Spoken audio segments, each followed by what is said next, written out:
The proudly South African Nissan off-road team notches up its 4th successive victory on the Nissan Sugarbelt 400. Mark Corbett and Gavin Kelsey lead the special vehicle field as BAT vehicles finish 1, 2, 3 in one of the toughest events on the ABSA Off-Road Championship calendar. These highlights are dedicated to the memory of Mike Stungle, who was tragically killed during the event. The South African Off-Road Championship is proudly brought to you by ABSA. Speak to ABSA first for fast, flexible vehicle finance. We can also structure an asset finance solution to suit your business needs. It's really never been easier.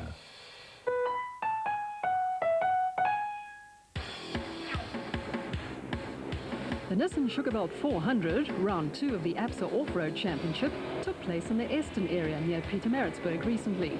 The Natal Off-Road Motor Club has, as always, put on a great event that attracted 36 production vehicles and 66 special vehicles, which was huge by normal standards. There were 33 entries in Class B for 2-litre powered space frame vehicles and a further 21 in Class A for unlimited space frame vehicles, including the long-awaited Porter of Shamir Variawa. The ever-growing Class D for 6-cylinder production vehicles with limited modifications, which is fast becoming the new playground for the factory teams, attracted 18 entries.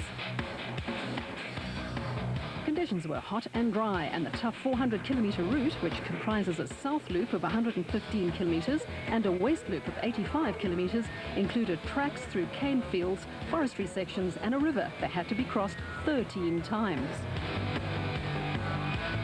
Proceedings got underway on Friday with a 35-kilometre prologue to determine starting positions for Saturday's main event. The Production Vehicle Championship sees Nissan crews occupying the top placings, with Class D and Class E Toyota crews well placed to mount a challenge as the season progresses. Victory in the season-opening Nissan Dealer 400 in Darling gave Janelle de Villiers and Francois Jordan in the proudly South African Nissan Hardbody an early advantage in the Production Vehicle Championship. We had a good start. Winning in the first one is always good. So we'll take it step by step. And you know, this race here is always very tough. It's been for the last 3 years, and you've got to finish it. It's very rough out there in some sections, and it's also a very long race because it's quite slow. And for me, this is the toughest race of the year. So if you can do well here, I think it'll help you quite a bit in the championship as well. New Castrol Toyota team members Paolo Piazza Musso and Rod Herring delivered the goods by winning Class D in the Western Cape. I'm going to keep a really open mind this championship. The objective is for Toyota to score good points, and I really think my role in the team is to do just that. So I'll let the 2 young lions fight out for position, and I'll be there to collect the result. Former Class E champions Hugo and Father Jaap de Bruin finished 4th in the Western Cape in their Class E Castrol Toyota Hilux 2.7i and share 2nd place in the championship with Hannes Grobler and Richard Leek. Het baie goed gery in die Kaap. Geluk was aan ons kant geweest. Nie groot probleme gehad nie. Die probleme wat ons wel gehad het, ons uitgesort. Ons hoop ons voorbereiding is reg vir hierdie reis. Ek is ongelukkig. Ek in die Sugarbelt is nie pelle nie. So my strategie vir hierdie wedren gaan wees om klaar te maak dat ons kan punte huis toe vat. Atang Machagneni and Mike Stungle won the Nissan Dealer 400 for the 2nd successive time in the total Jimco to give them a 10-point lead in the Special Vehicle Championship. Class B entries dominate the rest of the placings. Machagneni and Stungle took full advantage of the powerful Chevy LS1 engine fitted to the total Jimco to lead for most of the race, all but for a brief spell when they wrong slotted. We are just here to finish the race. We're holding full points right now, which is our interest is just to finish the race. And if we finish like we've always done, history speaks for itself. We finish very well. The surprise of the Nissan Dealer 400 was Audrey Roots and Dion de Kock, who finished 3rd overall in their aging but well-prepared Class B Global DAD WPP. Lady Luck eventually turned my way at the Darling event, and we had a good event. And everyone had helped us with that event. But now the pressure's on me, and as you can see now, I'm worried at this stage when everybody's looking up towards me to see what they can do. And now, like you said, you've got 37 cars chasing me, and I've got to keep up front to keep the championship going. Reigning Class S drivers, champion Nick Gosler and Graydon Ilderton, were the only Class S finishers and naturally won the class in the Western Cape in the Kopanong Hotel Super Team Raceco. We're only planning to have a Class D entrant 6 months into the year, but Chris and Robbie's car arrived early and we made a decision to get it ready for the Sugarbelt, which we're all very pleased. It's well prepared, it's ready, and I believe this car is going to finish in Class D. We got an extra application from Bix Carolyn, and what we had to do with his case is take the Buick out and put the BMW in, and the logistics of getting that right in time for this race, unfortunately, we couldn't make, but we are going to definitely have it ready for the desert, and so we'll have all 5 of our cars at the desert race. There were anxious moments before the prologue when the headlights on reigning Special Vehicle Co-Drivers champion Brandon Harkis's adrenalized corporate entertainment back fused repeatedly. The production vehicle ranks are growing, and the 3-car entry of Bosel Africa will be a major boost for Class D and E.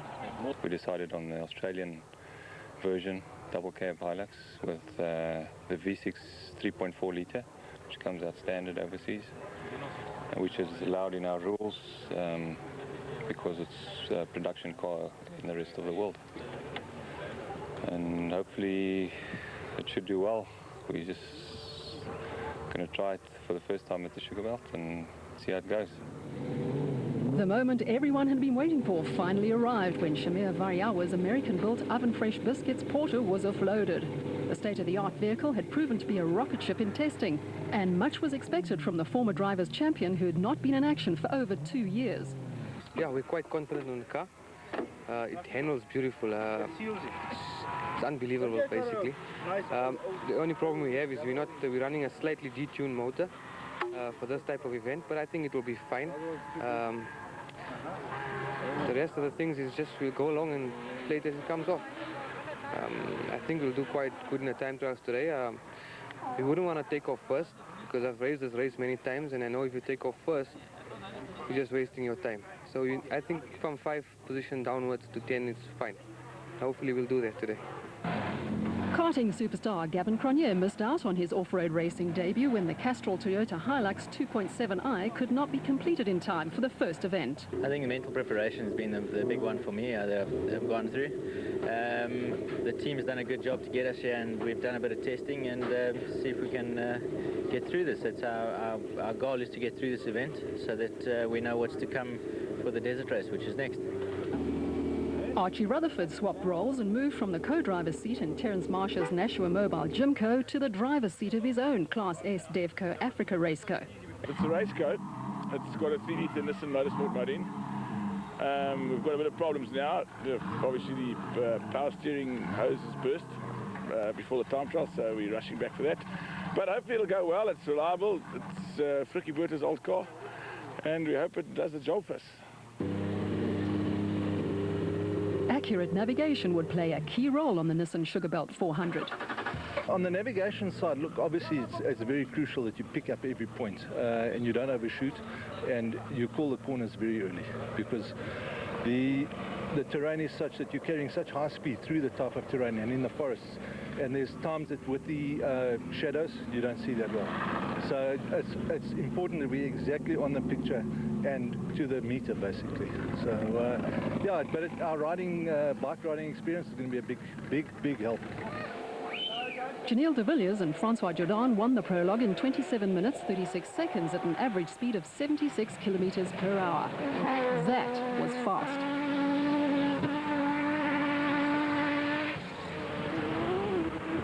Nissan teammates Hannes Frobler and Richard Leek were 11 seconds slower and were plagued by the engine management system cutting out.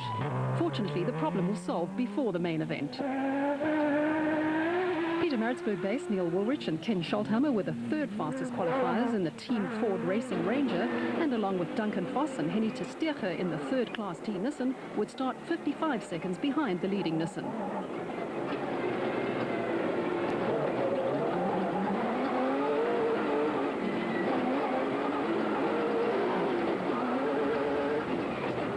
Alfie Cox also hails from Pietermaritzburg, and he and fellow off-road motorcyclist Ralph Pitchford were the leading Class D qualifiers in the Arnold Chatz Cars Nissan Hardbody, in which Cox won the class on last year's event. Another Pietermaritzburg-based crew, Kane Farmers Manfred Schroeder and Jack Peckham, were 6th fastest and 2nd in Class D in the Team Ford Racing Ranger. One would have thought that they'd spent enough time in the cane during the week.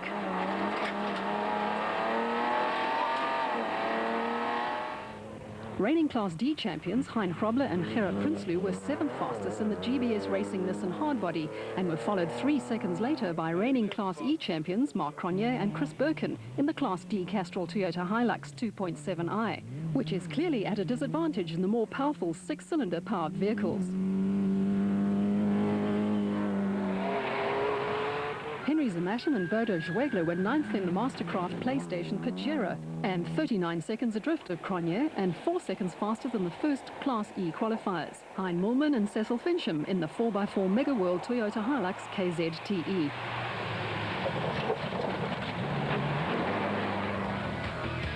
As was to be expected, the Class T vehicles dominated the top placings, with Class D entries filling 5 of the top 10 production vehicle starting positions.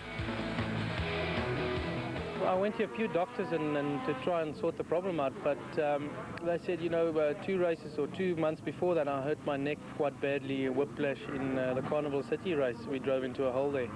And apparently it's one of the reasons it might be from that, from the bad whiplash that you get motion sickness. So I had it for the Sugarbelt and a little bit in the desert race, but after that it's fine, and I haven't had a problem ever since. So hopefully it'll be okay tomorrow, and I wouldn't have to suffer again like I did last year. Shamia Variawa and Nadine Dudier qualified 3rd fastest overall in the Oven Fresh Biscuits Porter and were the fastest special vehicles qualifiers. An impressive performance.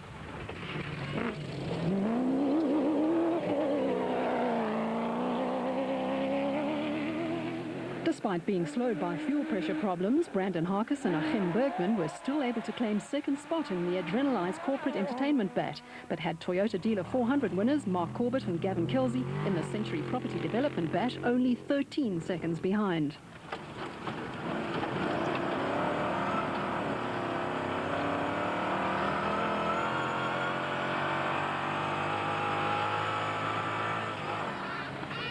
Even the Hardy-Dars took flight when they heard Bevan Berthold and James Kinnelly on their way in their Audi V8 powered bat. Jokes aside, Berthold is an accomplished driver and came back from a long layoff to qualify 4th, over a minute ahead of Frikkie Botha and Blackie Swart in the Lexus V8 powered Proco Jimco.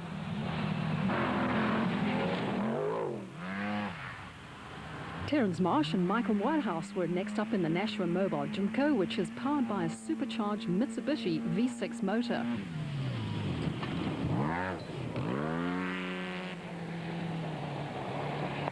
Piet Retief-based Johan van Jaarsveld and Marnie Lindeque were 8th fastest and the top Class B qualifiers in the AceCo, which he designed and built, while another KwaZulu-Natal-based crew, Clint Gibson and Mike Brown, were 8th fastest in the Presidium Bat, which is also fitted with an Audi V8 motor.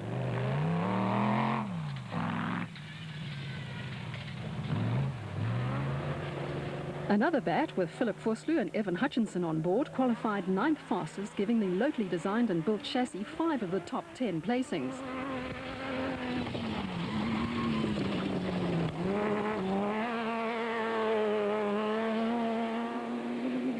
Veterans Richard Schilling and Ashley Thorne in the Class S Plastertech Raceco occupied 10th place.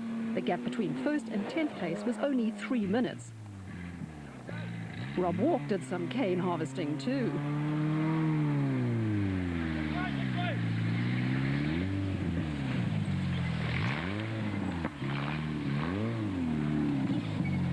This off-road excursion cost him dearly, and he and son Gareth, with whom he shares the Superpave Mighty Mag, would start 37th the next day.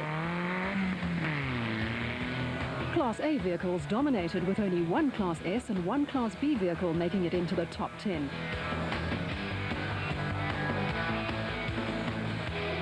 Yeah, it's 8 seconds faster than Brendan. It's not too much, but I haven't driven a racing car for 1.5 years. It's the first time I've driven this car in 1.5 years. So we'll see. Maybe if I get used to it, I'll get faster, or we don't know. Richard Schilling and Bucks Carolyn have a friendly wager on the go, with Sunfield Homes being the benefactor. Another technical knockout. Unfortunately, Buxy sent through a fax this morning saying that he had technical difficulties, real technical difficulties with his car and wasn't going to make it. So it fell down, so I guess I won the round without even going to the fight. It's a pity.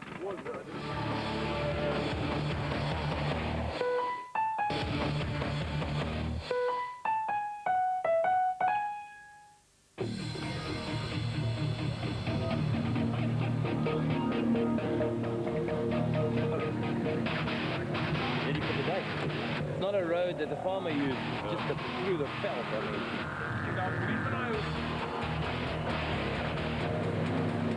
You racing on my behalf and you must race against Schilling, and I know you can beat him with R1,000 tape. Okay, please, my buddy. Don't let me down now. I know this is a Class B car, but you can win. Yeah, but he's old. He's old. No, he gets tired.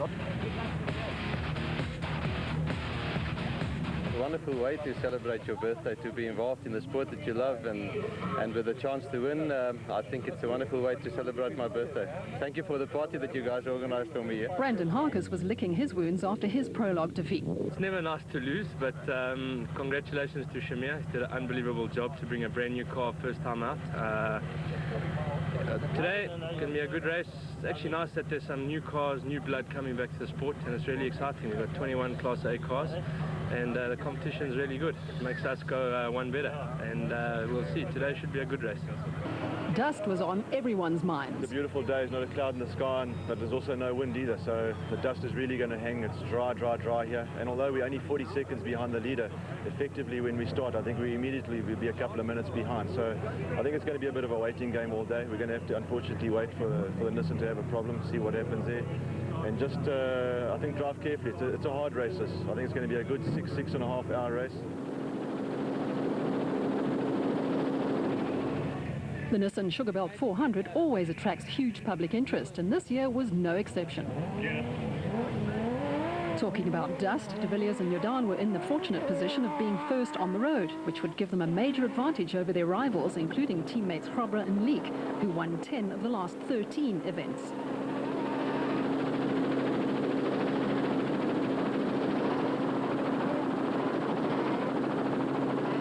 The former production vehicle champions were keen to pick up their second win of the 2004 ABSA Off-Road Championship, but would have to contend with reigning champions Grobler and Leek.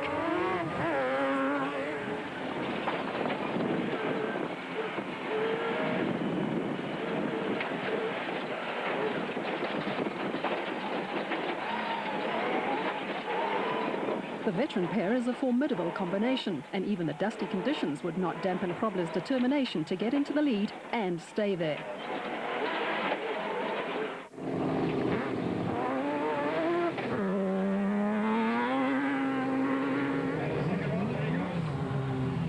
Variawa and Dudia were next off the line and as determined to get into the overall lead on the road, let alone in the special vehicle category.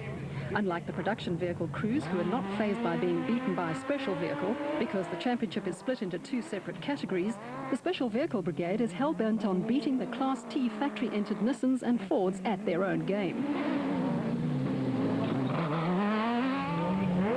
The dust was getting worse, and Woolridge and Schulthammer would at times be forced to slow to walking pace. Former circuit racer Voss would be forgiven for thinking he was starting from the front row of the grid at Kyalami, but he came off second best in his spat with Woolridge and would have to eat the Ford's dust for a while to come.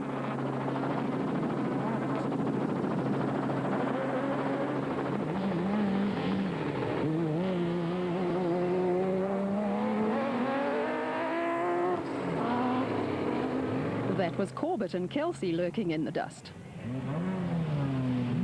There was drama at the start for Berthold and Kennelly. The lights of their bat had fused and they were required, for safety reasons, to repair them before they could continue.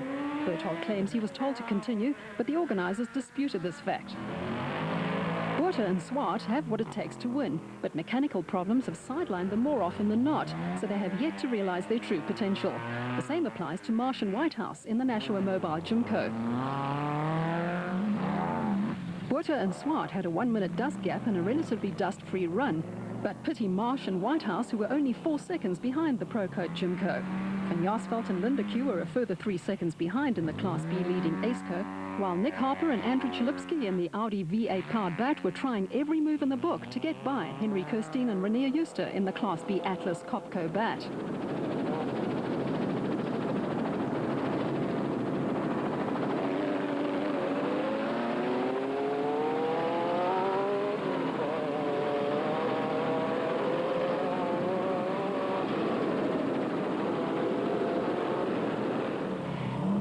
Special Vehicle Championship leaders Machekaneni and Stangl did not complete the prologue and started 83rd in the total Jimco and would have to make up 45 minutes on the leaders if they hope to win overall.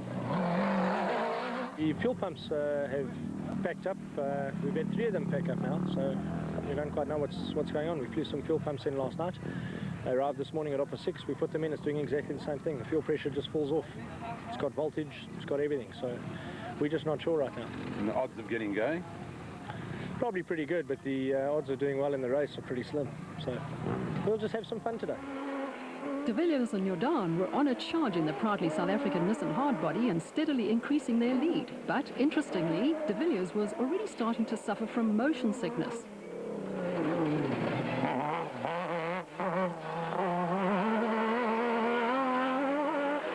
Usual fork right. Out.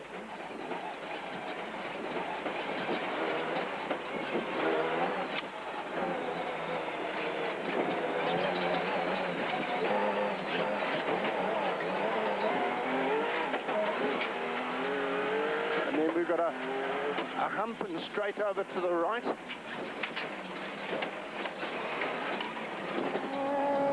Krobler's wrong slot cost him valuable time, which allowed Woolrich and Schulthammer to close in.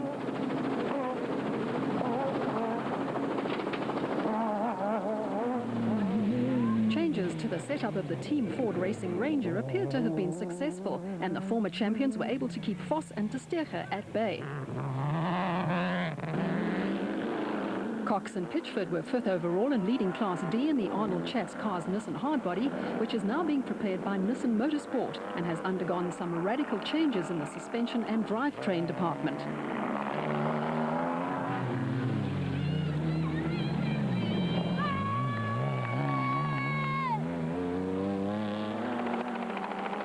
Schroeder and Peckham's Team Ford Racing Ranger was fitted with an automatic transmission and was 6th overall and 2nd in Class D, but being hunted down by Cronje and Birkin in the Castrol Toyota Hilux and Krobler and Prinsloo in the GBS Racing Nissan, who wrong-slotted in the quarry.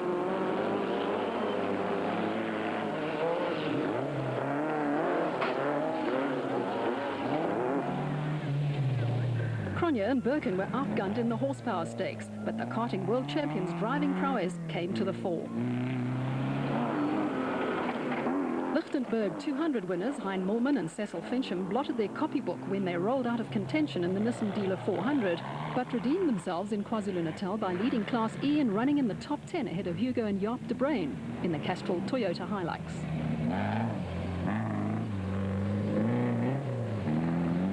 Durbanites Zane Pierce and Henny Vosloo were 3rd in Class E. It wasn't long before disaster struck. De Villiers and Jordan had to stop when a wheel rim on the Nissan broke and they gave up the lead to Krobler and Leek, and then had to stand by and watch as the Ford streaked past.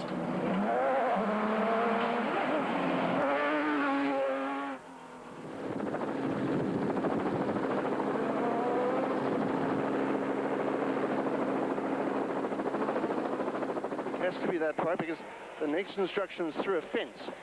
Go that way, that way, that way.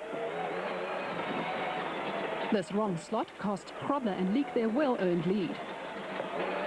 Did we miss that?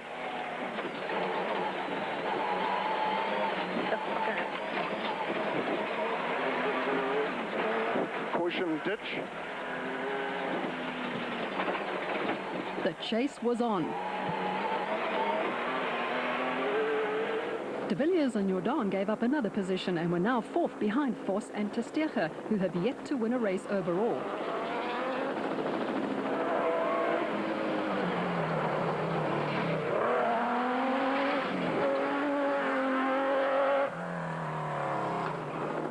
De Villiers and Jordan finally got underway after battling to remove the broken wheel rim, and now had their work cut out for them as they hoped to get to the head of the field.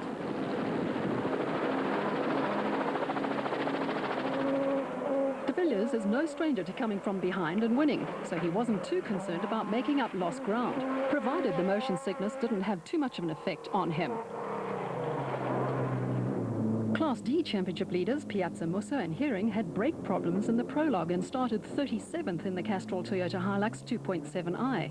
Many crews wrong-slotted at this point, and it was an opportunity for some to gain positions and others, like Piazza Musso, to lose some.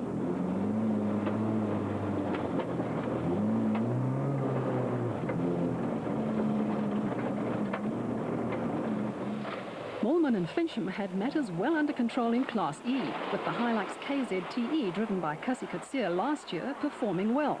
But there'd been a change in the Class E order.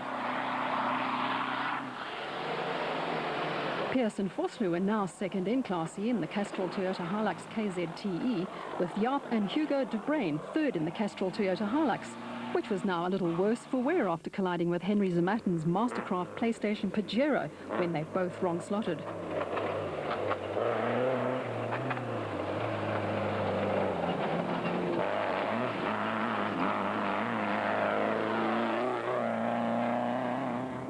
Piazza Musso and Herring were slowly making their way up the leaderboard.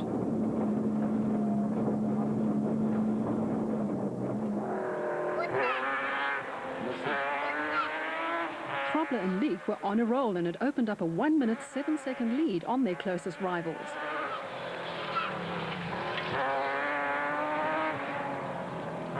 Krobler was clearly at home on some of the rally-style conditions on the Nissan Sugarbelt 400.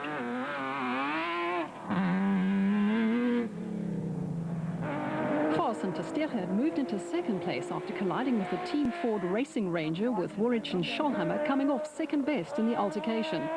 Voss almost threw his hard-earned second place away when he wrong-slotted. The Ford pair again found themselves racing in thick dust, with De Villiers and Jordan bearing down on them.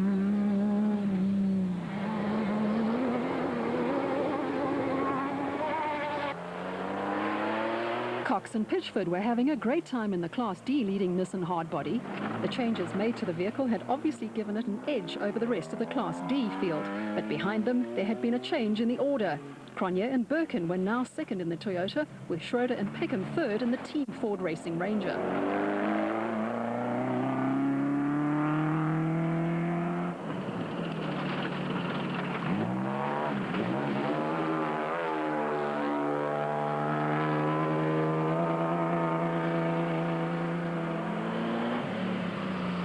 Hein Krobler and Gerard Prinsloo in the GBS Racing Nissan hardbody were fourth in Class D, but there were problems for Class E leaders Mollman and Fincham. They got stuck at one of the many river crossings, and you guessed it. The Good Samaritan of off-road racing, Henry Zematin, came to their rescue and towed them out of harm's way. Their race was run, but the Mastercraft PlayStation Pajero and a gaggle of other vehicles could continue.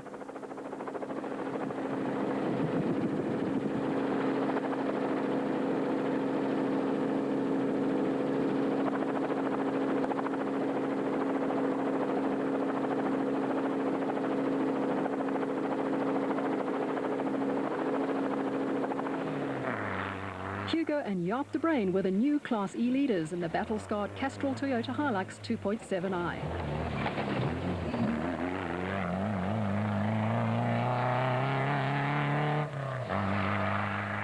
Husband and wife Niels and Zelda van der Walt were chasing the Toyota pair hard in the diesel-powered Nissan hardbody, as were third-place Class E crew Yori and Andre Duplessis in the BB Auto Nissan hardbody. Could that elusive Class E win be within Nissan's grasp?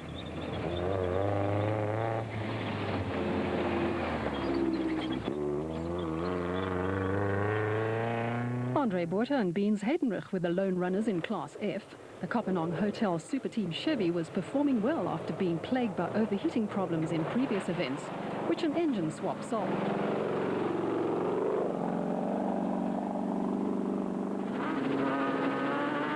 But the Nissans and the Ford have the fuel range that allows them to complete a race without stopping at the designated service points, unless, of course, if they have some problems.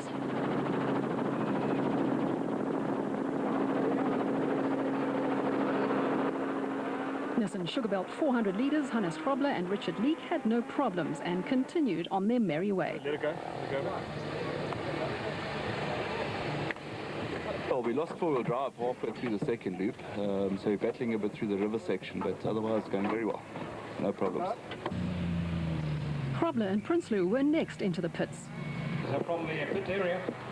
They belong to you.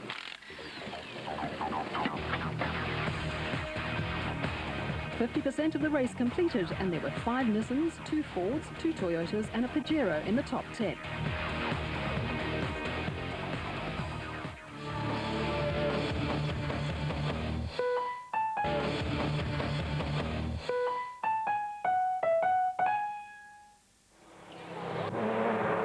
The Nissan Sugarbelt 400 has the reputation of being one of the toughest events in the ABSA Off-Road Championship, and already close to on 50% of the production vehicle field had retired from the event, but not reigning champions Hannes Frobler and Richard Leek.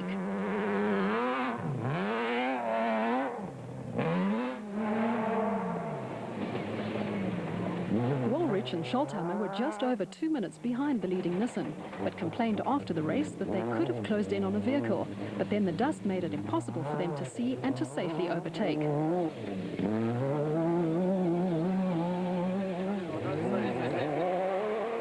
De Villiers and Jordan had overtaken teammates Vos and Testege and were about 5 minutes behind the Ford, but got it all wrong and lost even more time.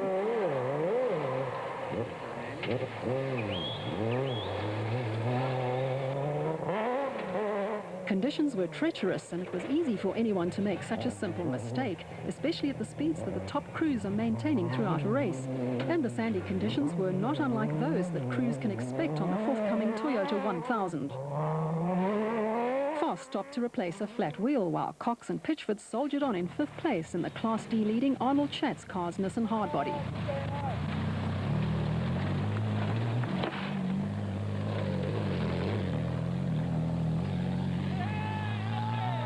Schroeder and Peckham reclaimed 2nd place in Class D when Cronje and Birkin spent time in the pits having the power steering on the Castrol Toyota Hilux repaired. There was no stopping the De Bruins, who are now 7th overall and 1st in Class E, with the Van der Walt just 2 minutes behind the class-leading Toyota.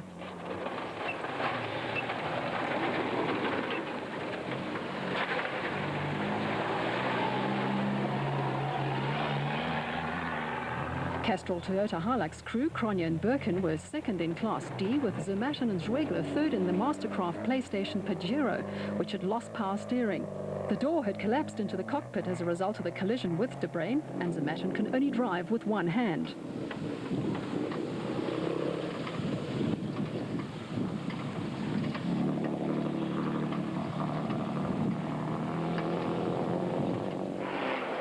Pietermaritzburg entrepreneurs and Team Ford development crew Bapi Rubeluza and Kulili Vakalasa were 3rd in Class E, with Johan Gerber and Kutsia Labuskachny in the GBS Nissan hardbody, which was running without front-wheel drive. 12th overall and 4th in Class D, and brothers Mark and Stuart Moffat 13th overall in the Bosel Land Rover. Hannes Steyn and Oki Fari had fuel pump problems on the Isuzu, and then lost 90 minutes while they assisted in the Machakaneni Stungel crash scene. They were classified 14th overall, ahead of the last place finishers Thomas Rundle and Russie Erasmus in the Baden Tyre Services Toyota Hilux, who also assisted at the accident scene. Yet another storming victory for Hannes Frobler, Richard Leek and the proudly South African Nissan team. Nissan's 4th consecutive Nissan Sugarbelt 400 victory and their 20th win in 26 starts. It was a hard race. It was probably one of the toughest ones, and you couldn't lose concentration for a second, otherwise the corners catches you out. But we kept it there. This morning we started a little bit with a problem with dust, but within the first 50 kilos we got past the guys because I also wrong slotted and had problems, and from there on we controlled the race. Neil Woolrich and Ken Scholtheimer brought home the Team Ford Racing Ranger, 2nd, 2 minutes and 10 seconds behind the winning Nissan. And in the end, the gear lever's broken right off, so, and I knew these guys were closing behind us, so we just pushed and pushed and pushed, and here we are, so it's good. One sole forward against 3 Nissans. I'm happy with the results. Very happy. The Class D win and a fine 5th overall went to Alfie Cox and Ralph Pitchford in the Arnold Chatz Cars Nissan hardbody. It's been a really tough day. I mean, you know, I think 7 hours or something in the car, and it's so rough here. And you know, the Sugarbelt's always, and the Class D bucky, you've got to be careful. And we had a little bit of a scary moment. I hit a big piece of shale and destroyed the back wheel, so we had to change the wheel. We lost 2 or 3 minutes, I think, on the Ford, and the whole way we've been chasing, and yeah, I think we've pulled a little bit coming home now. But all in all, I'm very happy. The team's worked well, and I can't thank Nissan enough and all the sponsors. The De Bruyn Castrol Toyota Hilux survived a battering event to clinch the Class E win. Het was vreselijk rof. As ek gister vir jou gesê het, was ek gekom om net te kom klaarmaak, maar lyk my as het goed gedoen so. Ek het nog nooit so 'n rowwe reis hier gery nie. Dit was net bly ons het klaar gemaak, ons strategie het gewerk. En Toyota het 'n groot aandeel hier aan, want ek meen hulle het ons vreeslik baie gehelp met die voorbereiding. So deel van die sukses kom aan hulle. Only 15 of the 36 production vehicles made it to the finish of one of the toughest Nissan Sugarbelt 400s ever.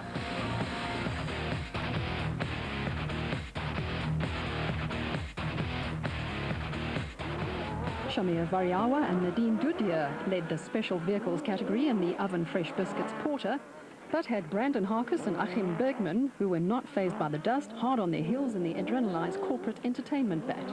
Mark Corbett and Gavin Kelsey weren't far behind in the Century Property Development's bat, and the race had the makings of a real USA versus RSA dogfight, which had been dubbed as the Battle of Eston.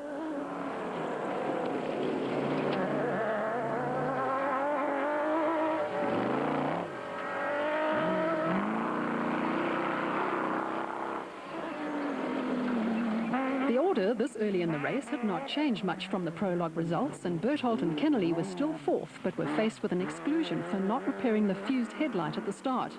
Porter and Swart were clearly on a mission in the Procoat Jimco that Greg Harvey used to win the 2002 Special Vehicle Championship.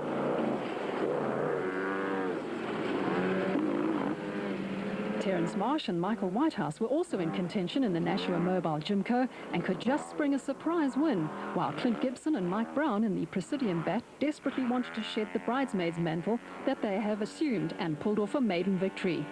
Van Jaarsveld was a dark horse in the Class B ACECO, while Philip Vosloo and Evan Hutchinson's run would come to an end when the front end of the bat was ripped off after a wild ride through the forest.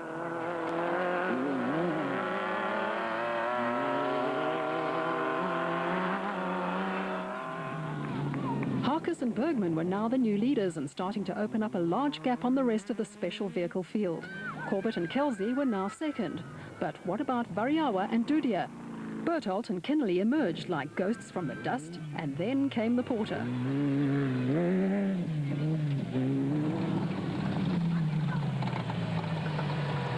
Which way to the fifth? Fifth. Fifth.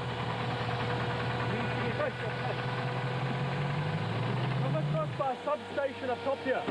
You'll have to just weave your way through the cane, but watch out, there'll be oncoming traffic. Let's get on the route. Let's get on the route. Get on the route, there's a tar road, not so far from there. Get back on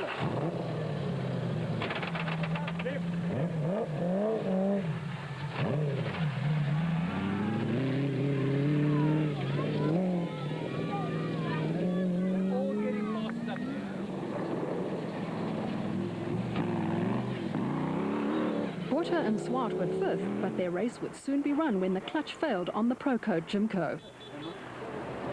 The damage to the Porter looked terminal, and Variawa's race was technically over.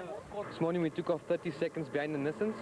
We got up to about, I would say about 200 meters behind them, and we were sitting comfortably behind them. We didn't want to overtake them. And next best thing, there was a right-hand turn, and we had a hard thump from the back, and it was Brennan. He obviously didn't know which way he was going. We then hit a spectator car, and he damaged the rear end of the gearbox, the part that holds the power steering and the selectors. We managed to get a spare, and we're just going to drive the car just to feel the car, but for no points, just to finish for no points. With Variawa now out of the running, Harkus had one less rival to worry about and could concentrate on building on his lead.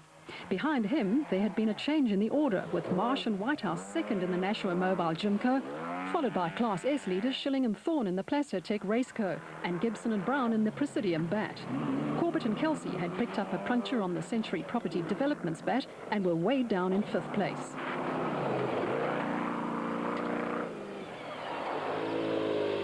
Marsh and Whitehouse were now the new leaders after Harkis and Bergman had to stop to repair fused headlights and yellow safety lights on the Adrenalised Corporate Entertainment Bat, something they would have to do at every light check marshal.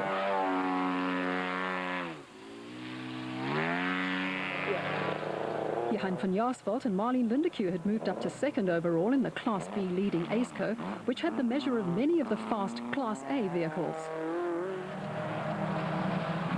Clint Gibson and Mike Brown had managed to get past Shillingham Thorne and were now 3rd overall in 2nd in Class A in the Presidium Bat.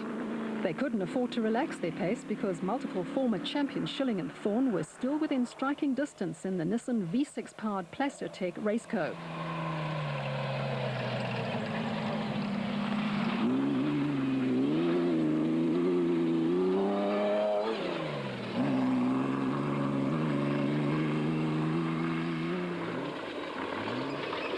Nissan Dealer 400 runners-up Mark Corbett and Gavin Kelsey were on a charge and making up lost ground at quite a rate.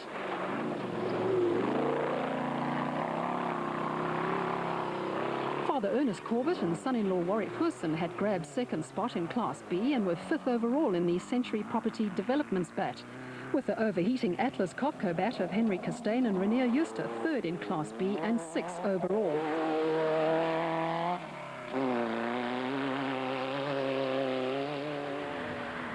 Atang Machahneni and Mike Stungel were on a mission in the Total Gymco. They had started 83rd overall and 49th in the special vehicle category and had moved up to 7th overall and 4th in Class A.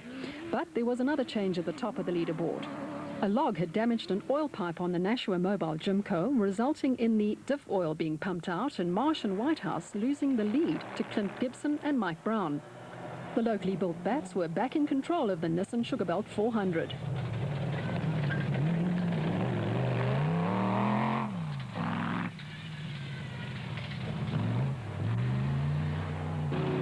Corbett and Kelsey were now 2nd overall and starting to pile on the pressure on the race leaders, while behind them there had been a change in the Class B leaderboard. Marcus Taylor and Mark de Chalane had started with a full fuel load, so they did not have to stop and refuel during the race. After a conservative start, they were now 3rd overall and the new Class B leaders in the John Rowe built JRE. Gary Campbell was 4th overall and 2nd in Class B in the ultralight Mighty Mag, but had Nick Harper and Andrew Chalupsky in the Audi V8 powered bat looking for a way past.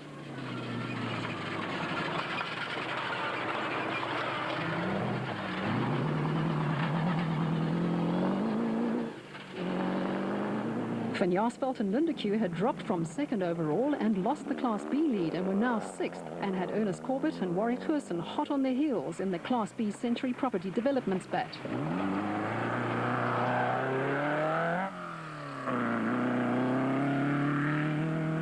Hamish and Alistair Stubbs were having a steady run in the Fence Erect Viper and were hoping for a top 10 finish.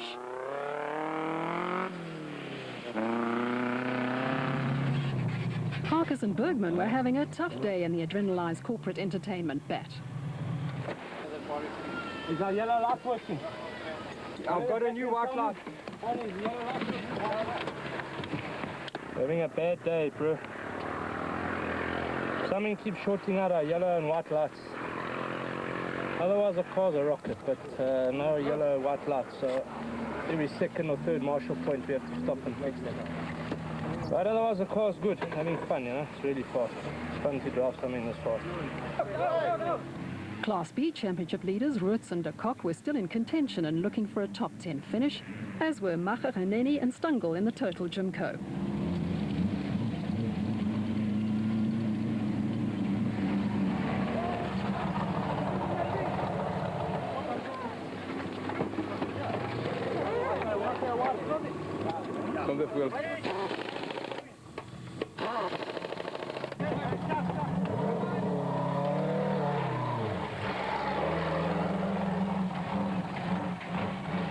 John Ware-Smith and Jeff Minnett had started stone last in the Kopanong Hotel Super Team Jimco and withdrew as a result of ongoing fuel problems. Class S Championship leader Nick Gosler and Warren Bowie were now the lone Class S runners. The battle for the lead had developed into a nail-biting affair with only 88 seconds separating the first two vehicles. 9 locally built vehicles in the top 10 show just how much progress has been made in South African off-road racing.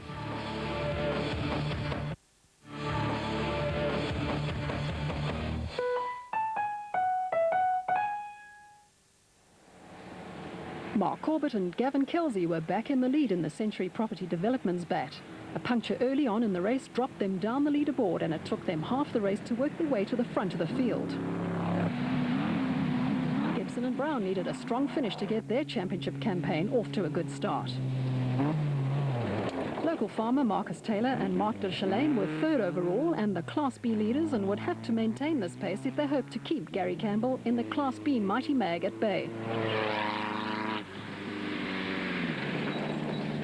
Harper and Chalupsky had settled in well after a long sabbatical and had worked their way up to 5th overall and 3rd in Class A in the Audi V8 powered bat, while Van Jaarsveld and Lindeque were still in contention for the Class B win on the Nissan Sugarbelt 400.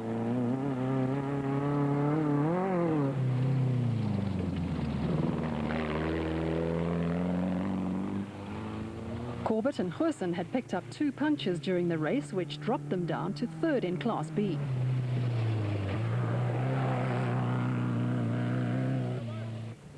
Marsh and Whitehouse were fighting their way back into contention after losing 25 minutes in the pits and a further 20 minutes when they got stuck behind another vehicle in a sandy, dry riverbed. The Stubbs brothers soldiered on in the Fencer-Wrecked Viper and were 9th overall and 4th in Class B.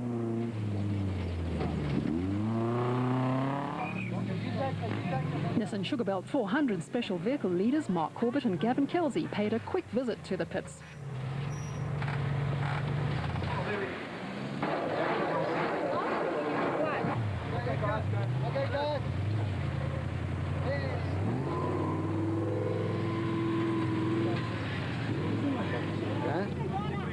Clint Gibson and Mike Brown slotted early in the race and then had a puncture, and to make matters worse, they couldn't select reverse gear. The damage to Marcus Taylor's JRE looked terminal. It's not a problem. This here's the easy part.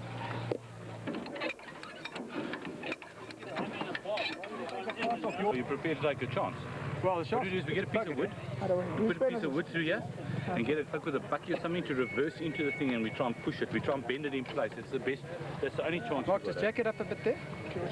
About half a K before the finish, we had a bolt on back trailing arm pull out, and we've now got to take the back end apart to find ourselves new inserts and bolts and a whole lot for the trailing arm so we can get going again. Hopefully, we've lost a couple of places in the pits, but hopefully we can get out before too long. Corbett and Kelsey had matters well under control and had opened up a gap on Gibson and Brown to just under 20 minutes. The terrain was certainly varied and took a heavy toll on the machinery.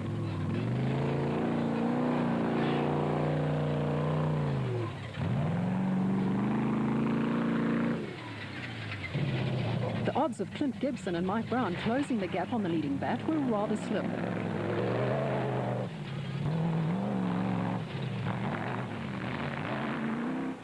Taylor's misfortune handed Gary Campbell 3rd place overall and the Class B lead.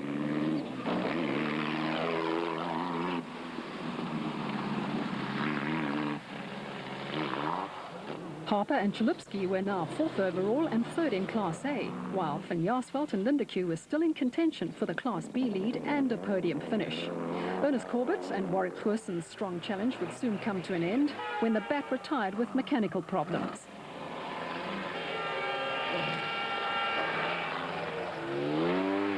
Terence Marsh and Michael Whitehouse lost a further 30 minutes in the pits, replacing a burnt-out igniter, but continued to eventually finish 6th overall and 4th in Class A.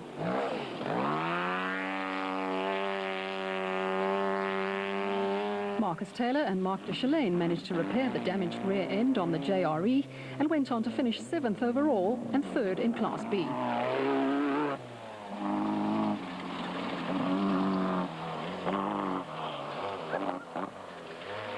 Brandon Harkis and Achim Bergman were 8th overall, despite having to stop repeatedly to repair the fused lights on the bat, but would later be excluded because of the ongoing light problem.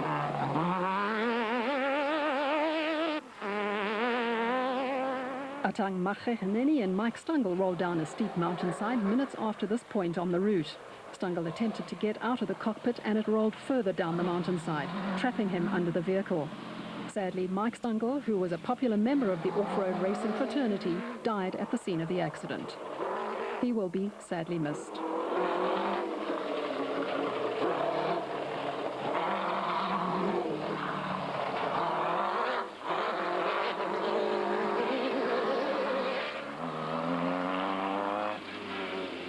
Local crew Will Battershill and Reg Sutton had a good run in their new JRE and finished 8th overall and 4th in Class B.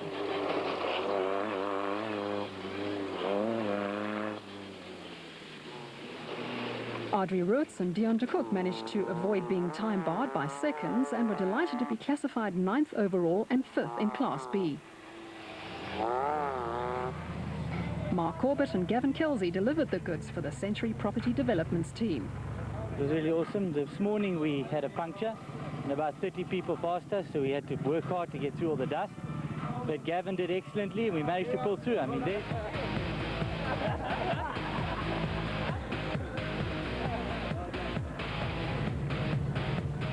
Clint Gibson and Mike Brown were second in the Presidium Financial Services bat, just over 20 minutes behind the winners.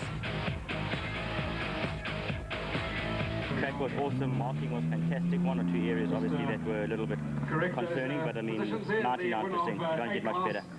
Track, fantastic, a little bit of everything, rough stuff, fast stuff, fantastic. Gary Campbell finished 3rd overall in the Mighty Mag and scooped the Class B win too. Only 9 of the 66 special vehicle entries managed to make it to the finish of the Nissan Sugarbelt 400, with Audi V8 powered bats finishing 1, 2 and 3 in Class A.